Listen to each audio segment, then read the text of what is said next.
अगर आप 2 कदम पीछे लोगे तो आप इस गड्ढे में गिर जाओ। कितना भी अगर पुअर परफॉर्मेंस होगा तो आप कोशिश करना कि कम से कम 30 प्लस लेकर आए। हेलो दोस्तों, welcome back to this wonderful channel Physics Max मैं नदीम, आप सबका मेंटर, एजुकेटर और टीचर।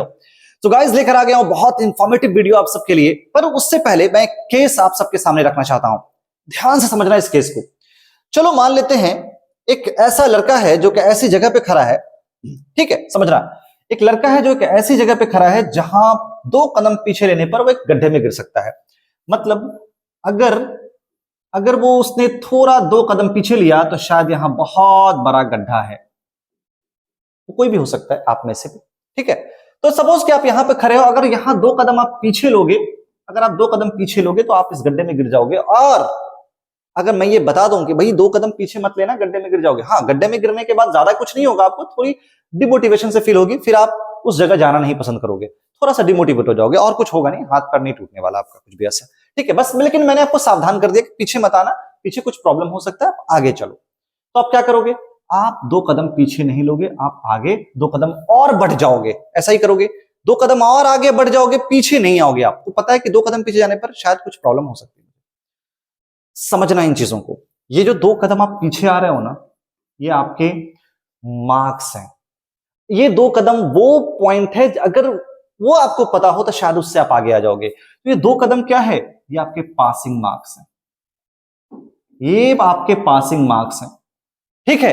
तो अगर आपको पासिंग मार्क्स, अच्छा ये गड्ढा क्या है, शायद आपका पुअर परफॉर्मेंस या फेल होना है, पुअर परफॉर्मेंस है। मैं क्यों बता रहा हूं ऐसा, समझ लो। अगर आपको मैं ये बता दूं कि आपका पासिंग मार्क्स कितना है तो शायद आप फेल होने से, पुअर परफॉर्मेंस से बच जाओ। यही नहीं, आप मोटिवेट होकर अपने आप को देख करके मुझे कितना और मेहनत करना है, आप 2 कदम और आगे बढ़ जाओ, मतलब और अच्छे मार्क्स लेकर आओ। समझ रहे हो बात। तो ये केस देने का यही मकसद था कि आपको क्लियर समझ में आए कि ये क्यों बताना जरूरी है कि पासिंग मार्क्स क्या होता है। और मोस्टली बच्चों को पता भी नहीं होता कि कितना लिखे, कितने पर वो पास हो जाएंगे, ये सारी चीजें मतलब भी नहीं होता क्लास 10th 11th में जाने के बाद भी, बस लिखते जाना है। अगर आप अच्छे से समझ रहे हैं तो अच्छी बात है, अगर नहीं जानते तो मैं यहां पर वीडियो में बताऊंगा। सीबीएसई में आप पढ़ रहे हो, आईसीएसई में हो, किसी भी हो, 10th 12th में क्या पासिंग मार्क्स के क्राइटेरिया है वो समझ लेते हैं। बहुत छोटा सा वीडियो होगा आप लोगों को समझाने के लिए, ताकि आपको आइडिया मिल जाए और आप मोटिवेट होकर और मेहनत करें और अपने आप को बेहतर कर पाए। देखो बच्चा, अगर हम सीबीएसई की बात करते हैं तो सीबीएसई में क्लास 10th में 33% क्राइटेरिया रखा जाता है। सारे सब्जेक्ट्स में आपको 33% लेकर आना है। सेफ मार्क्स है, अगर आप लगभग 27 लेकर आओ आउट ऑफ 80 मार्क्स में से 26 27 के ऊपर लेकर आओगे तो आप सेफ हो। अगर आपका ई से ऊपर ग्रेड है तो आप पास हो, ई से नीचे जाएगा तो आप शायद पुअर परफॉर्मेंस फेल में आ जाओगे। तो 33 का कितना होता है देख लेना, 80 में से उसके अंदाज पे। 12th की बात करते हैं, यहां पर भी 33% ही दिया गया है। लेकिन अगर कुछ ऐसा सब्जेक्ट है जिसपे प्रैक्टिकल आपके हैं, थ्योरेटिकल है, प्रैक्टिकल है, वहां पर प्रैक्टिकल और थ्योरी दोनों में 33% आपको लेके आने हैं। कलेक्टिवली मिलाकर भी 33% हो गए, दोनों में अलग अलग इंडिविजुअली आपको 33% लेके आने हैं। समझ में आ रही बातें। तो 10th 12th सीबीएसई का ये था कि 33% है। आईसीएसई में थोड़ी सी क्राइटेरिया आपको अलग हो जाती है।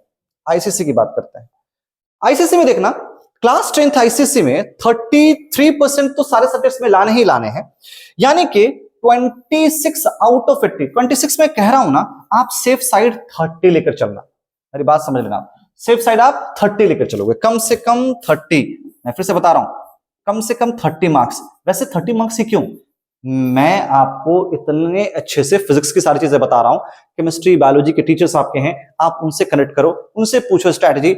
मैं यूं कहता हूं कि आप अच्छे से अपने पीवाईक्यूज कर लो, आप 80 आउट ऑफ 80 लेकर आओगे, इसमें कोई दो राय नहीं है। आप कर सकते हो, आपको पता है क्वेश्चंस बहुत हार्ड नहीं आते, कॉन्सेप्चुअल चीजें होंगी, पीवाईक्यूज कर लो, कॉन्सेप्ट थोड़ा सा स्ट्रांग कर लो, किस चैप्टर पे फोकस करना है, स्मार्ट स्टडी करो, आप आउट ऑफ 80 लेके आओगे। फिर भी मैं आपको बताता हूं, कितना भी अगर पुअर परफॉर्मेंस होगा तो आप कोशिश करना कि कम से कम 30 प्लस लेकर आए, ठीक है।